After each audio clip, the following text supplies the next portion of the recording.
जय श्री कृष्ण भक्तों। श्री श्याम दर्शन में श्रीमद् भगवत गीता नित्य प्रति भगवान दूसरे अध्याय के 39वें श्लोक में अर्जुन से कहते हैं, हे पार्थ, यहाँ समबुद्धि तेरे लिए सांख्य योग में कही गई। अब तू इसको कर्म योग के विषय में सुन। जिस समबुद्धि से युक्त हुआ कर्म बंधन का त्याग कर देगा, यानी तू कर्म बंधन का त्याग कर देगा।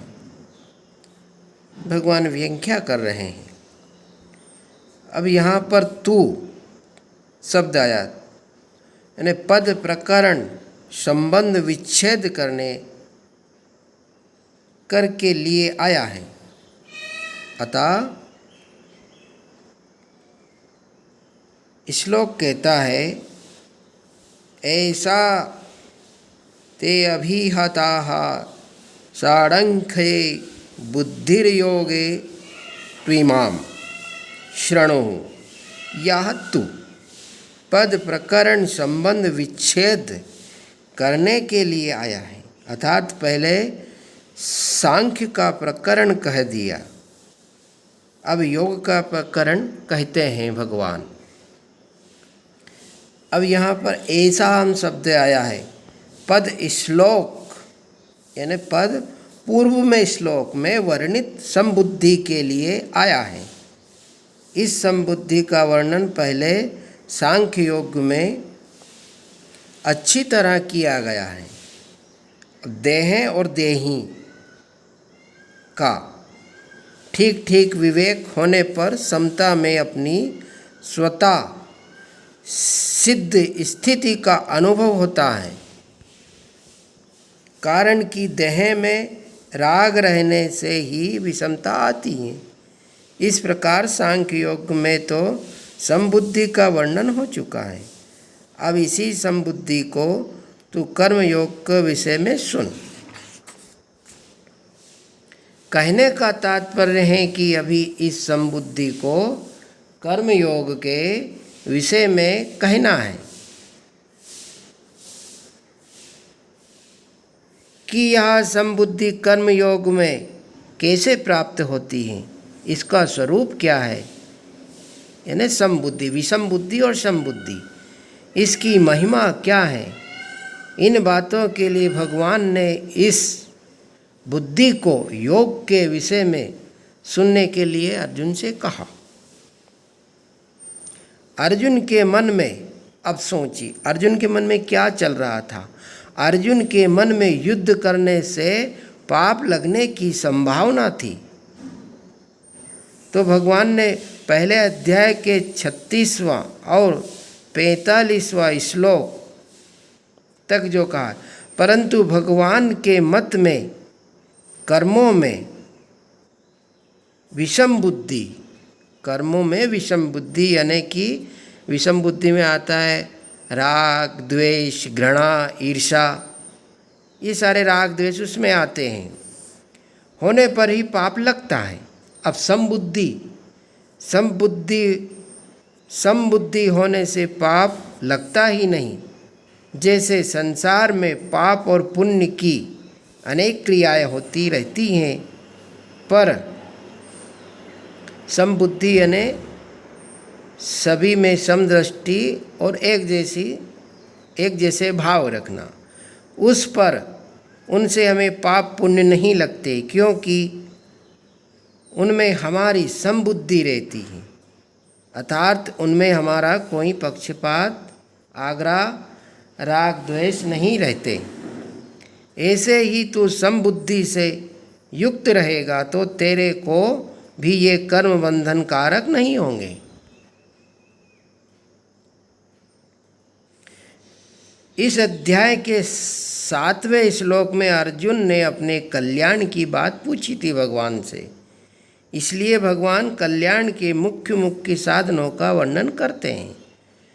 पहले भगवान ने सांख्य योग का साधन बताकर कर्तव्य कर्म करने पर बड़ा जोर दिया कि क्षत्रिय के लिए धर्म रूप युद्ध से बढ़कर श्रेष्ठ का अन्य कोई साधन नहीं है। फिर कहा कि समबुद्धि से युद्ध किया जाए तो पाप नहीं लगता। अब उसी समबुद्धि को कर्मयोग के विषय में कहते हैं। कर्मयोगी लोक संग्रह के लिए सब कर्म करता है। अब गीता के 3 अध्याय का 20वां श्लोक, लोक संग्रह के लिए कर्म करने से अर्थात निस्वार्थ भाव से लोक मर्यादा सुरक्षित रखने के लिए लोगों को उन्मार्ग से हटाकर, यानी लोगों को कुमार्ग से हटाकर सत्य मार्ग यानी सन्मार्ग में लगाने के लिए कर्म करने से समता की प्राप्ति सुगमता से हो जाती है। समता की प्राप्ति होने से कर्मयोगी कर्म बंधन से सुगमता पूर्वक छूट जाता है।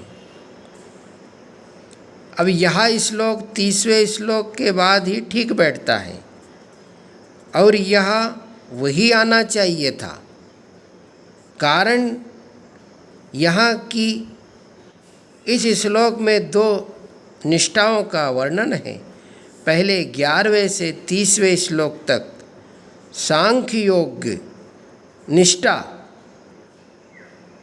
समता यानी समता बताई और अब कर्म योग से निष्ठा समता बताते हैं।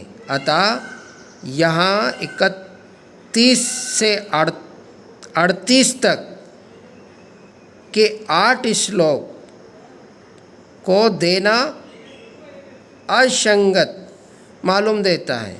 फिर भी इन 8 श्लोक को यहाँ देने का कारण है कि कर्मयोग में समता कहने से पहले कर्तव्य है और अकर्तव्य क्या है। अर्जुन के लिए युद्ध करना कर्तव्य है और युद्ध ना करना अकर्तव्य। इस विषय का वर्णन होना आवश्यक है। अतः भगवान ने कर्तव्य और अकर्तव्य का वर्णन करने के लिए ही उपयुक्त 8 श्लोक 2 अध्याय के 31वें से 38वें तक कहे हैं। और फिर समता की बात कही है। तात्पर्य है कि पहले 11वें से 30वें श्लोक तक सत्य और असत के वर्णन से समता बताई है कि सत्य सत्य ही है और असत असत ही है। इनमें कोई कुछ भी परिवर्तन नहीं कर सकता। फिर 31वें से 38वें श्लोक तक कर्तव्य अकर्तव्य की बात कहकर 39वें श्लोक से अकर्तव्य का त्याग और कर्तव्य का पालन करते हुए कर्मों की सिद्धि असिद्धि और फल की प्राप्ति अप्राप्ति में समता का वर्णन कहते हैं। जय श्री कृष्णा भक्तों।